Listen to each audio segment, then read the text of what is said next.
আসসালামু আলাইকুম viewers, Mahi MM কিচেনে সকলকে স্বাগত জানাই নতুন আরও এক রেসিপি দেখার জন্য।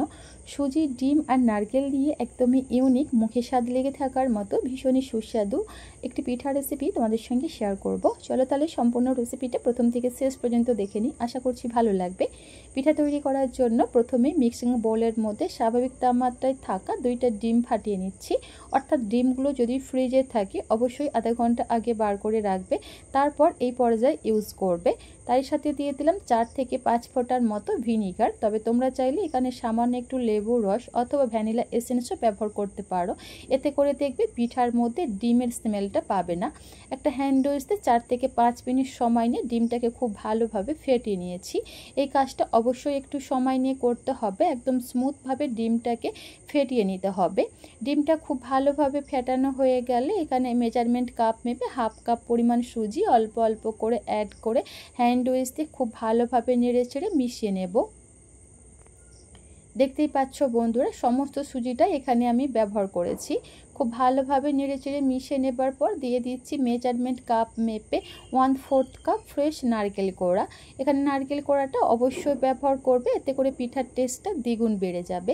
আর দিয়ে দিলাম 1 চিমটের মতো নুন বা স্বাদ মতো নুন। খুব ভালোভাবে নেড়ে চেড়ে মিশিয়ে নেব। তবে তোমাদের হাতের কাছে নারকেল কোড়া না থাকলে শুধুমাত্র সুজি আর ডিম দিয়েও এই পিঠাটা তৈরি করতে পারো। খুব ভালোভাবে নেড়ে চেড়ে মিশিয়ে নেবার পর ঢাকা দিয়ে 10 মিনিটের মতো রেস্টে রেখে দেব। ততক্ষণে চলো পিঠার জন্য মালাইটা তৈরি করে নিই। এদিকে চুলায় একটা প্যান বসিয়ে দিয়েছি আর দিয়ে দেব 700 ml লিকুইড ফুল ক্রিম দুধ। আর হাফ কাপ সুজির জন্য অবশ্যই এই পরিমাণ দুধ ব্যবহার করতে হবে। এর থেকে কম পরিমাণ দুধ ব্যবহার করলে পিঠাগুলো ভালোভাবে মালাইটা সোক করার আগেই শুকিয়ে যাবে। দুধটা হালকা গরম হয়ে যাবার পর দিয়ে দিচ্ছি সুন্দর একটা কালার আর ফ্লেভারের জন্য 8-10টার মতো কেশরের ধাগা, এতে করে মালাইটা খেতেও ভীষণ ভালো লাগবে। আর মিষ্টির জন্য দিয়ে দিলাম 1/3 কাপ কনডেন্স মিল্ক আর দিয়ে দিলাম 2 চা চামচ পরিমাণ চিনি। তবে মিষ্টির পরিমাণটা অবশ্যই নিজের স্বাদ অনুযায়ী এখানে বাড়িয়ে কমিয়ে নিতে পারো। আবার তোমরা চাইলে এখানে শুধুমাত্র চিনি দিয়েও এই মালাইটা তৈরি করতে পারো। এখানে আমি দুধটাকে 2 মিনিটের মতো একটু ফুটিয়ে নিয়েছি। তারপর দিয়ে দেবো এখানে পেস্তা বাদাম কুচি আর দিয়েছি কাজু বাদাম কুচি, এতে করে মালাইটা খেতে আরও অনেক বেশি ভালো লাগবে। আর সুন্দর একটা ফ্লেভারের জন্য দিয়ে দিচ্ছি 2টা এলাচ। এলাচের মুখগুলো একটু ফাটিয়ে দিয়েছি, এতে করে মালাইয়ের মধ্যে এলাচের ফ্লেভারটা খুব ভালোভাবে পাওয়া যাবে। আর 2 মিনিটের মতো আমি মালাইটাকে ফুটিয়ে নিয়েছি। খুব বেশি পরিমাণ মালাইটা ঘন করা চলবে না, তাহলে পিঠাগুলো মালাইটা ভালোভাবে সোক করতে পারবে না।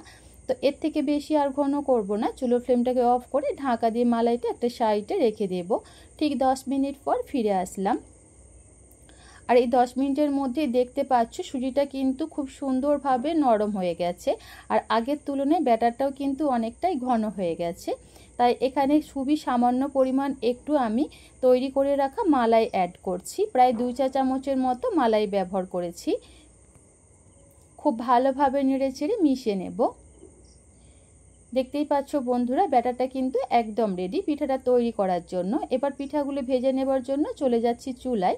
এদিকে চুলায় একটা ফ্রাই প্যানে পর্যাপ্ত পরিমাণ তেল একদম হালকাভাবে গরম করে নিয়েছি।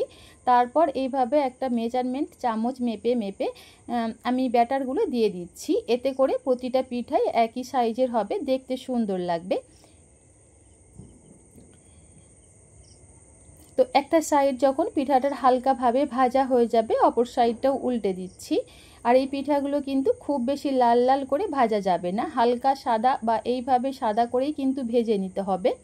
এতে করে পিঠাগুলো দেখতেও যেমন সুন্দর লাগবে আর খুব সুন্দরভাবে কিন্তু ভেতর পর্যন্ত মালাইটা সোক করতে পারবে। আর এই পিঠাগুলো ভাজতে কিন্তু খুব বেশিক্ষণ সময় লাগবে না। দেখতেই পাচ্ছ বন্ধুরা, পিঠাগুলো কিন্তু খুব সুন্দরভাবে আমার ভাজা হয়ে গেছে। আর তেল থেকে উঠে নেবার সাথে সাথেই আমি গরম মালাইয়ের মধ্যে অ্যাড করে দেব। মালাইটা যদি এই পর্যায়ে ঠান্ডা হয়ে যায় অবশ্যই আবারও খুব ভালোভাবে ফুটিয়ে গরম করে নিতে হবে। তো বন্ধুরা দেখতেই পাচ্ছ সমস্ত পিঠাগুলোই একইভাবে ভেজে আমি মালাইয়ের মধ্যে দিয়ে দিয়েছি। খুব ভালোভাবে নেড়ে চেড়ে মিশিয়ে নেব। এবার এই পিঠাগুলোকে মালাইয়ের মধ্যে কম করে 5 থেকে 6 ঘন্টার মতো রেখে দিতে হবে। তবে সব থেকে ভালো রেজাল্ট পাবে যদি পিঠাগুলো রাত্রে বানিয়ে সারা রাত্রের জন্য মালাইয়ের মধ্যে রেখে দাও, তাহলে দেখবে পিঠাগুলো আরও অনেক বেশি নরম তুলতুলে হয়ে যাবে। ঠিক আমি এখানে 5 ঘন্টার মতো রেস্টে রেখে দেব। ঠিক 5 ঘন্টা পর আমি ফিরে আসলাম। আর দেখতেই পাচ্ছ বন্ধুরা, এই সময়ের মধ্যে পিঠাগুলো কতটা পারফেক্টভাবে তৈরি হয়েছে। সম্পূর্ণ মালাইটাই কিন্তু সোক করে নিয়েছে, আর পিঠাগুলোর কালারটাও কিন্তু একদম চেঞ্জ হয়ে গেছে। এবার এই পিঠাগুলোকে একটা একটা প্লেটের মধ্যে উঠিয়ে নেব। তো দেখতেই পাচ্ছ বন্ধুরা, ডিম, সুজি আর নারকেল দিয়ে ভীষণই সুস্বাদু লোভনীয় স্বাদের পিঠাটা একদম রেডি। এই পিঠাগুলো দেখতে যেমন সুন্দর আর লোভনীয় লাগছে, মাশাআল্লাহ খেতেও অনেক বেশি মজার হয়। এবার উপর থেকে সামান্য একটু আমি মালাই ছিটিয়ে দিয়েছি, আর দেখতে সুন্দরের জন্য এখানে সামান্য একটু আমি ডেকোরেশন করে নিচ্ছি। সামান্য একটু করে আমি এখানে পেস্তা আর চেরি দিয়ে আমি পিঠাটাকে সাজিয়ে নিয়েছি। এতে করে পিঠাটা দেখতেও যেমন সুন্দর লাগবে, খেতেও আরও অনেক বেশি ভালো লাগবে। তো তৈরি হয়ে গেল একদম ইউনিক লোভনীয় স্বাদের আমাদের পিঠা। তো আজকের পিঠার রেসিপি তোমাদের কেমন লাগলো অবশ্যই নিজের মূল্যবান মতামত কমেন্টের মাধ্যমে জানাবে। আর রেসিপিটা ভালো লাগলে নিজের ফ্রেন্ড ফ্যামিলির সঙ্গে শেয়ার করবে, অপরকে আমার ভিডিওটা দেখার সুযোগ করে দেবে। একটা পিঠা তোমাদের আমি কেটে দেখাচ্ছি যে কতটা পারফেক্ট তৈরি হয়েছে, একদম নরম তুলতুলে, যা মুখে দেবার সাথে সাথে মিলিয়ে যাবে। আর স্বাদের দিক থেকে কি বলবো বন্ধুরা, এতটাই বেশি মজার হয়েছে, যেটা জানার জন্য অবশ্যই রেসিপিটা বাড়িতে বানিয়ে দেখতে পারো। আশা করছি ভীষণ